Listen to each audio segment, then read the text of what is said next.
AXE dead to the mutants के last episode के अंदर मैंने देखा था कि किस तरीके से इकरिस जो होता है अब वो सारे के सारे इटर्नल्स वाले कॉन्सेप्ट के ऊपर अपना बिलीव करना छोड़ चुका होता है और उसके मुताबिक इटर्नल ने इस दुनिया के अंदर जो करने के लिए उनको बनाया गया था वो करने के अंदर वो मुकम्मल तौर पे फेल हो चुके हैं और अब उनको जीने का कोई हक नहीं होना चाहिए। लेकिन इसी के साथ हमने जजमेंट डे की स्टोरी के अंदर ये भी देखा कि किस तरीके से प्रोजेनिटर जो है वो इस पूरी की पूरी अर्थ के खिलाफ अपनी पूरी की पूरी जजमेंट को सुना देता है और अब वो उसको डिस्ट्रॉय करने लग चुका है।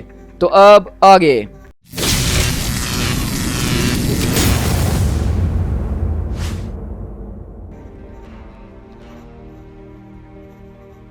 तो मैं जानती हूँ कि मैं थोड़ा बिजी चल रही थी क्योंकि जजमेंट डे आ चुका है। वेल तुम उसको देख ही सकते हो, थम्स डाउन हमें मिला है। इसका मतलब ना ही डेड टू द म्यूटेंट्स है और ना ही डेड टू द इटर्नल्स है। इसका मतलब है इट्स डेड टू एवरीवन, यानी कि जो कोई भी इस अर्थ के ऊपर मौजूद है अब उसको डरने की जरूरत है क्योंकि यही वो एंड ऑफ द वर्ल्ड है जिससे मैं डरा करती थी।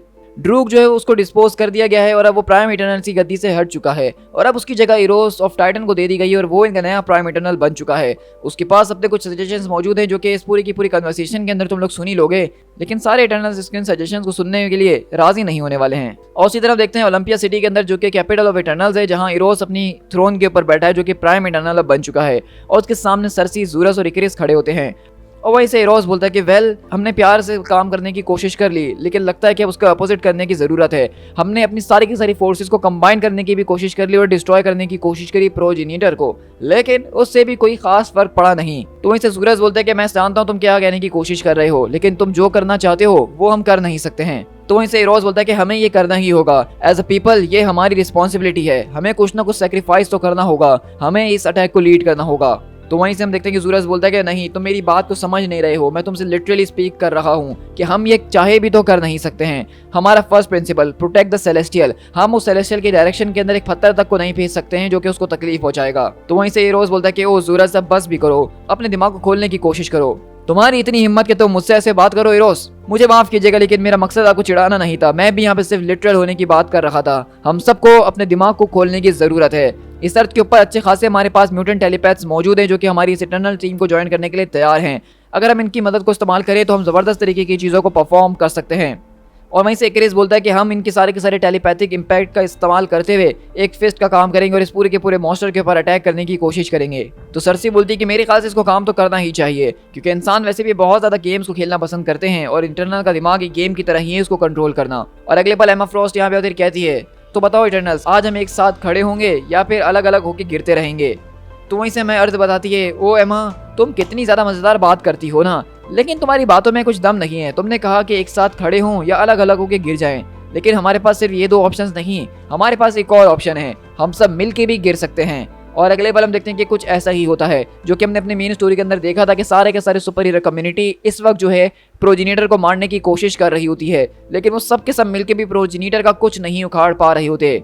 और हम देखते हैं कि वहीं से सर्सी चिल्लाती है कि ओ गॉड सर्सी टू इटर्नल्स, ये बैटल अब खत्म हो चुकी है, इससे बात नहीं बनने वाली है, हमें दोबारा से रीग्रुप करना होगा और दोबारा कोशिश करनी होगी, हमें कुछ और सोचना होगा, कुछ और ट्राई करना होगा। लेकिन वहीं से इकरिस बोलता है कि सर्सी मुझे ये बताओ कि आखिरकार तुम उस टेस्ट के अंदर फेल क्यों हुई थी। और अगले पल इकरिस यहाँ से सर्सी को बचाते हुए बाहर लेके निकलता है। तो सर्सी कहती है कि मुझसे एक गलती हुई थी। और वहीं से इकरिस बोलता है कि तुमसे ये गलती होनी नहीं चाहिए थी क्योंकि तुम इससे ज़्यादा बेहतर हो, लेकिन लगता है कि अभी तक देर नहीं हुई है, तुम चाहो तो इस गलती को ठीक कर सकती हो, भागो यहाँ से जहाँ तक तुम भाग सकती हो। हाउएवर मैं अब भागने की कोशिश नहीं करूँगा क्योंकि मुझे जिस तरह की ज़िंदगी गुजारनी थी वो मैं अब गुजार चुका हूँ और अब मेरे इस बात को चेंज नहीं किया जा सकता है। और इसी तरह हम देखते हैं कि इकरिस यहाँ पे सर्सी को सेफ्टी तक ले जाता है और उसके बाद सीधा प्रोजेनिटर से लड़ने के लिए निकल जाता है। और हम देखते हैं कि यहाँ पे इकरिस ज़बरदस्त तरीके से प्रोजेनिटर के ऊपर अपने लेज़र बीम से अटैक करता है, लेकिन सर्सी उसको भागने के लिए कह रही होती है। और वहीं से इकरिस बोलता है कि मैंने बहुत कोशिश करी अपनी सारी जिंदगी चीज़ों से भागने की सर्सी, लेकिन वो सबक मैं सीख ना सका और अब उसके लिए बहुत देर हो चुकी है। और इसी तरह हम देखते हैं कि बेसिकली इकरिस अपनी पूरी की पूरी आंखों की सारी शक्तियां प्रोजेनिटर के ऊपर बरसा रहा होता है, लेकिन प्रोजेनिटर के सिर्फ एक हाथ के इशारे के ऊपर इकरिस की पूरी बॉडी वहां पे डिसइंटीग्रेट हो जाती है। और सर्सी चिल्लाती है कि टोनी स्टार्क तुम्हें फौरन से सबको रिट्रीट का ऑर्डर देना होगा अभी इसी वक्त, हम सबका यहाँ पे आज मर्डर हो जाएगा अगर हम लोग यहाँ से निकल के नहीं गए, हम इस फाइट को नहीं जीत सकते हैं। और इसी तरह हमें अर्थ बता दी कि किस तरीके से ये सारी की सारी ह्यूमन अलायंस, इटर्नल्स, म्यूटेंट्स और सारे के सारे हीरोज मिलके भी उस पूरे के पूरे सेलेस्टियल को हरा ना सके। प्रोजेनिटर इस वक्त बहुत ही खतरनाक मूड के अंदर है और मैं उसको महसूस कर सकती हूँ। लेकिन यहाँ पे इकरिस ने मरने से पहले सेलेस्टियल के सामने एक रिक्वेस्ट रखी थी, डेथ टू द इटर्नल्स, यानी कि उसने कहा था कि सारे के सारे इटर्नल्स को मार दिया जाए। और लगता है कि प्रोजेनिटर आज बहुत ही ज़्यादा सुनने के मूड में है और उसने इकरिस की इस रिक्वेस्ट को कबूल करा, जिसका मतलब ये है कि जितने भी रिजरेक्शन इंजन्स मौजूद थे जिसके जरिए इटर्नल्स दोबारा रिजरेक्ट होते थे मेरे साथ जुड़ के, यानी कि मशीन, उन सबको डिस्ट्रॉय कर दिया गया। इसका मतलब इकरिस अब वापसी नहीं आने वाला और ना ही कोई और इटर्नल जो कि अब मरेगा। और हम देखते हैं कि बेसिकली उनका जो रिजरेक्शन चैम्बर होता है उसको डिस्ट्रॉय कर दिया है प्रोजेनिटर ने, और वहीं से वो कहता है अब मशीन सब कुछ खत्म हो चुका है, जजमेंट मैं अब कर चुका हूँ, बस अब तुम्हें सजा देना बाकी रह गई है। Activate your self destruct, destroy the reality loom. और हम देखते हैं कि बेसिकली यहाँ पे प्रोजेनिटर अर्थ यानी कि इस मशीन को ये ऑर्डर देता है कि वो अपने आप को सेल्फ डिस्ट्रक्ट कर दे और उसको एक्टिवेट कर दे, लेकिन वहीं से अर्थ बोलती है कि सॉरी मैं ऐसा कर नहीं सकती हूँ। और अगले पल हम यहाँ से एक बहुत ही इंटरेस्टिंग पैनल के ऊपर शिफ्ट होते हैं जहाँ पे हमें अर्थ यानी कि मशीन और सेलेस्टियल प्रोजेनिटर के बीच की कन्वर्सेशंस को दिखाया जाता है। और वहीं से प्रोजेनिटर बोलता है कि तुम्हें जो है सेलेस्टियल्स ने बनाया है और तुम हमारे ऑर्डर्स को डिसोबे नहीं कर सकती हो। तो वहीं से हम देखते हैं कि अर्थ कहती है क्या तुम फर्स्ट प्रिंसिपल को भूल गए हो, प्रोटेक्ट द सेलेस्टियल, और इसके अंदर कहीं भी उबे का लफ्ज इस्तेमाल नहीं किया गया। दूसरा प्रिंसिपल प्रोटेक्ट द मशीन, और तुम इस वक्त मशीन को डिस्ट्रॉय करने का ऑर्डर दे रहे हो।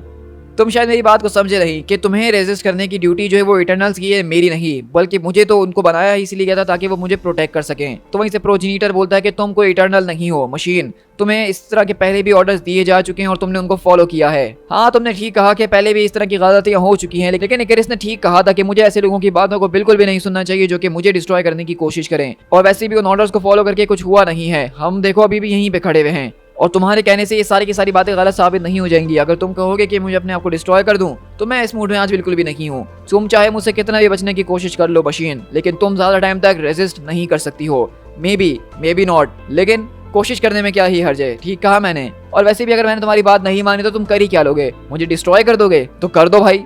अगर तुमने मुझे रेजिस्ट करा तो मैं तुम्हें हर्ट करूंगा और उसके बाद भी तुम फेल हो ही जाओगे। इधर वे तुम्हारे नसीब में मरना तो लिखा ही है। तो बताओ मशीन कि तुम्हारा क्या इरादा है?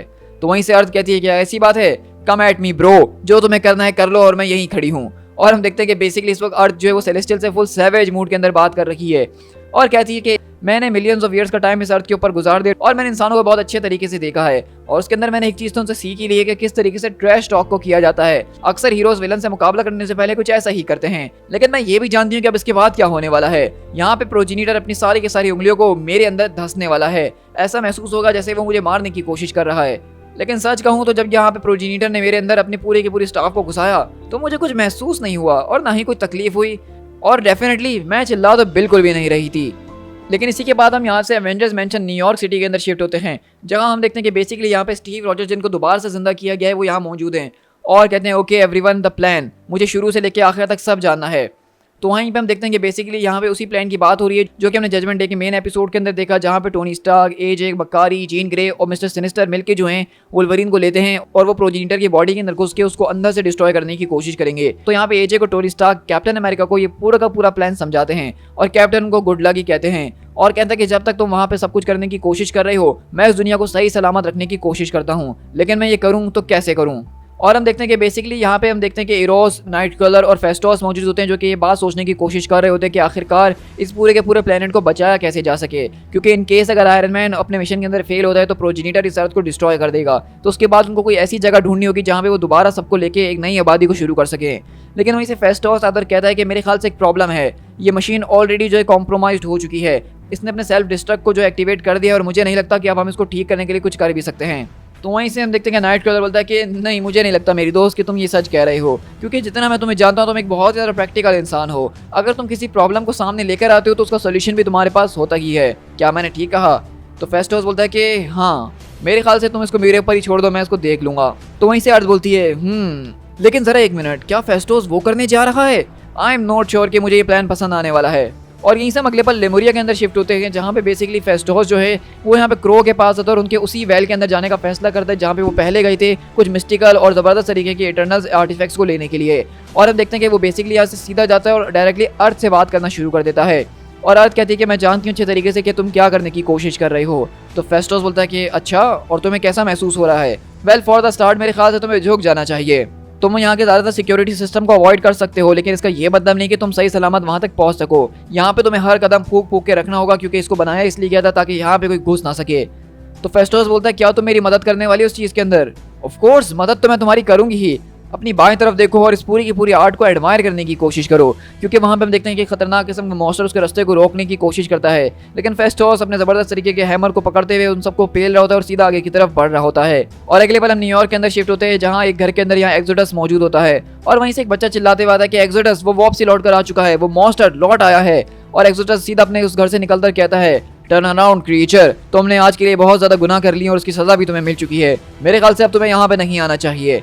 लेकिन वहीं से हम देखते हैं कि उसमें से एक हेक्स जो होता है, जिससे पहले एक्सोडस मुकाबला कर चुका है, जिसको मार चुका है, वो सामने आता और कहता है, तुम्हारा नाम बेनेट डी पेरिस है ना, तुमने मुझे जान से मारा और मैं उसके बावजूद भी यहीं पे तुम्हारे सामने खड़ा हूँ। तो एक्सोडस उसके सामने आकर कहता है कि मैं चाहूँ तो तुम्हें दोबारा से मार सकता हूँ। इन ट्रूथ ये टास्क ऑलरेडी मेरे लिए आधे से ज़्यादा कंप्लीट हो ही चुका है, क्योंकि तुम्हारी हालत देख के ऐसा लग रहा है कि तुम अब ज़्यादा देर टिकने नहीं वाले हो। तो बताओ कि तुम्हें यहाँ पे क्या चाहिए। तो वहीं से वो हेक्स बोलता है कि जब हमारे माइंड एक दूसरे से टच हुए तो मैं थोड़ा सा क्यूरियस हो गया तुम्हारे बारे में। मैंने इस बात को जाना कि तुम 12th सेंचुरी से बिलोंग करते हो और तुम एक नाइट हो। तो क्या तुम्हें चैरिटी लीटरॉइस पसंद है? जो कि हम देखते हैं कि दरअसल वो यहाँ पे एक फ्रेंच ओरिजिन की पोम है। और एक्सोडस क्योंकि अपने ओरिजिन के हिसाब से एक फ्रेंच है, वो 12th सेंचुरी के अंदर पैदा हुआ था, तो वो यहाँ पे हेक्स के साथ बातें करना शुरू करता है फ्रेंच के अंदर, और उनकी बातचीत होना शुरू करती है एक पोइट्री के ऊपर, जो कि उन दोनों की फेवरेट होती है। तो वहीं से एक्सोडस बोलता है कि वो बहुत ही बढ़िया पोम है एक इंसान के लिए, लेकिन वो बिब्लिकल टाइम्स की है। और क्या तुम इतनी दूर यहाँ पे मुझसे इस पोइट्री के बारे में बात करने के लिए आए थे? तो हेक्स बोलता है कि मैं तो सिर्फ बात ही पोइट्री के बारे में करता हूँ।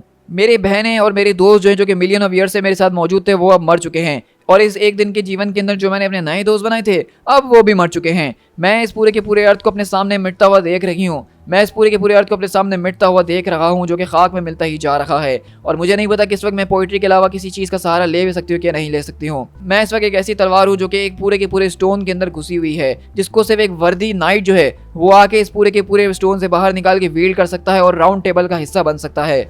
तो अगले पल हम देखते हैं कि हेक्स बेसिकली यहाँ पे एक्सोडस के साथ आ चुका है और उसका मशवरा ये है कि उन दोनों को एक साथ मिल जाना चाहिए। एक्सोडस उसको अपनी तलवार की तरह इस्तेमाल कर सकता है। और वहीं से एक्सोडस बोलता है, अच्छा, और तुम्हारे हिसाब से अगर हम दोनों एक साथ मिल जाएंगे तो हमारी पोम क्या कहलाएगी? तुम इसको क्या नाम देना चाहोगे? तो हेक्स बोलता है कि क्या ख्याल है, लमोर्ते दे सेलेस्टियल। और इसी तरह हम देख रहे हैं कि किस तरीके से यहाँ पे अब एक्सोडस और ये हेक्स जो है वो एक साथ मिलके कोई बहुत ही बड़ा ज़बरदस्त तरीके का धमाका करने वाले हैं आगे फ्यूचर के एपिसोड्स के अंदर। लेकिन हम यहीं से शिफ्ट होते हैं the heart of the machine, यानी कि मशीन के बिल्कुल मेन जड़ और उसके कोर के अंदर। और वह कहती है कि टाडा, हम यहाँ पे पहुँच चुके हैं। तो वहीं से फेस्टोस बोलता है कि मैं अंदर घुस चुका हूँ नाइट कॉलर, और मैं यहाँ पे सब कुछ डिप्लॉय करने के लिए तैयार हूँ। मुझे सिर्फ कुछ ही सेकंड चाहिए इस सब चीज़ों को रियलाइज़ करने के लिए। तो वहीं से अर्थ बोलती है कि वैसे भी तुम्हारे पास अब कुछ ही सेकंड्स बचे हैं, क्योंकि प्रोजीनिटर ने मेरे तकरीबन रियलिटी लूम को कंप्रोमाइज कर ही दिया है। अगर वो यहाँ तक पहुँच गया, उसने इसको डिस्ट्रॉय कर दिया, इसका मतलब कि इस रियलिटी, इस अर्थ के ऊपर से सब कुछ डिस्ट्रॉय हो जाएगा। मैं इसको ज़्यादा टाइम तक रेजिस्ट नहीं कर सकती हूँ, तुम्हें जल्द से जल्द कुछ ना कुछ करना होगा। तो वहीं से फेस्टोस की केबल्स वगैरह को निकाल कर कहता है, क्या अगर मैं ऐसा करूँ तो तुम्हें कोई बुरा तो नहीं लगेगा? सच कहूँ तो मैं यहाँ पे एक नए और चौथे प्रिंसिपल के बारे में सोच रही थी, you have 24 hours to justify yourself. लेकिन उसने यहाँ पे ये स्पेसिफाई नहीं करा था कि मुझे किन 24 घंटों के अंदर अपने आप को जस्टिफाई करना है। तो मेरा जब दिल चाहेगा मैं अपने आप को जस्टिफाई कर लूँगी। तो वहीं से फेस्टोस बोलता है कि मैं तुम्हें पिछले मिलियन ऑफ ईयर से जानता हूँ, लेकिन उसके बावजूद भी मैं तुम्हें ठीक तरीके से आज तक नहीं जान पाया। क्या मैंने ठीक कहा? तो अर्थ कहती है कि परहैप्स तुम ठीक कह रही हो, लेकिन मैं तुम्हें बहुत अच्छे तरीके से जानती हूँ। मेरी नज़र तुम्हारे ऊपर बहुत अच्छे तरीके से थी। मतलब इसको गलत वे में मत ले लेना, मेरा तो काम यही है ना कि जो कोई भी मेरे ऊपर मौजूद है मैं उसके ऊपर अपनी नज़र रखूँ। और मैंने तो बहुत सी चीज़ें सीखी भी हैं, और तुमसे मैंने ये सीखा कि किस तरीके से एक बेहतर पर्सन एक ऑफुल पर्सन हो सकता है। और एक अच्छा इंसान बनने के लिए तुम्हें इस अर्थ के ऊपर एक अच्छा काम नहीं करना पड़ता, बल्कि तुम्हें रोजाना सुबह उठ के उसी अच्छे काम को करना होता है जब तक तुम्हारी मौत ना आ जाए। और अगर इस सारे के सारे दिनों के बीच तुमने कोई एक भी बुरा काम कर लिया तो दुनिया तुम्हें हमेशा बुरे ही काम के लिए याद रखती है। और यही इंसानों की सबसे ज़्यादा फ्रस्ट्रेटिंग चीज़ है जो कि मुझे लगती है।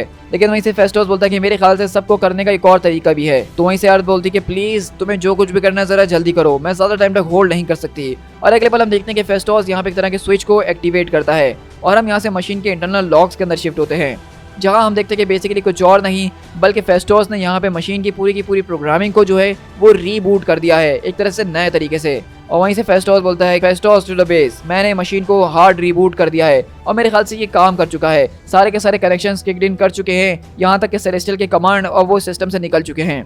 नाइट कॉलर, तुम अपने सारे के सारे डिफेंसेस को शोर की तरफ लेके जाओ और वो दोबारा काम अब नहीं करेंगे। तो नाइट कॉलर बोलता है कि बिल्कुल, हम यहाँ से आगे बढ़ रहे हैं और अपने प्लान को फॉलो कर रहे हैं, हमने दुनिया को बचा लिया है। तो फेस्टोस बोलता है कि हाँ, तुमने ठीक कहा। मशीन, तो बताओ क्या तुम बिल्कुल ठीक हो? तो वहीं से मशीन हम देखते हैं कि यहाँ पे कुछ अजीब व गरीब टर्मोलॉजीज के अंदर बात कर रही होती है, लेकिन बिल्कुल मशीन की तरह, आर्टिफिशियल इंटेलिजेंस की तरह। तो फेस्टोस बोलता है कि नहीं, मेरा तुमसे ये मतलब नहीं था, मुझे तुम ये बताओ कि क्या तुम ठीक हो, तुम कैसा महसूस कर रही हो? मशीन, क्या तुम मुझे सुन सकती हो? मैंने पूछा कि तुम कैसा महसूस कर रही हो।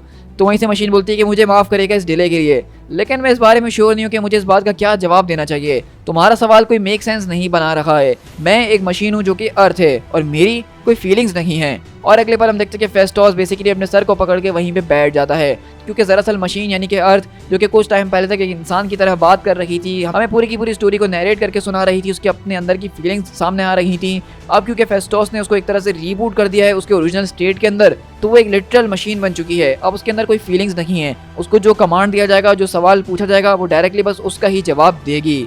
दी एंड। सो गाइस, यहाँ पे हमारी स्टाइन डेट टू द म्यूटेंट्स वाली का एंड होता है, जो कि 3 पार्ट के अंदर थी। लेकिन अभी हमारे जजमेंट डे का इवेंट कंटिन्यू है चैनल के ऊपर, और अभी इसकी काफ़ी सारा टाइम्स है जो कि मैं आपके साथ इसी तरह से शेयर करता रहूँगा। और उसके बाद इसका जब इशू नंबर 6 यानी कि फिनाले आएगा तो मैं उसको आपके साथ शेयर कर ही दूंगा। तो अगर आपको जजमेंट डे के सारे के सारे एपिसोड्स पसंद आ रहे हैं तो वीडियो को लाइक करना ना भूलिएगा, और इस सारी की सारी वीडियोस पे अपनी फुल सपोर्ट दिखाइए, ताकि मुझे पता लग सके कि आप इन वीडियोस को काफ़ी ज़्यादा एंजॉय कर रहे हैं। तो इसी के बाद हम अपनी अगली टाइम के अंदर इस स्टोरी को कंटिन्यू करेंगे। तब तक के लिए टू बी कंटिन्यूड।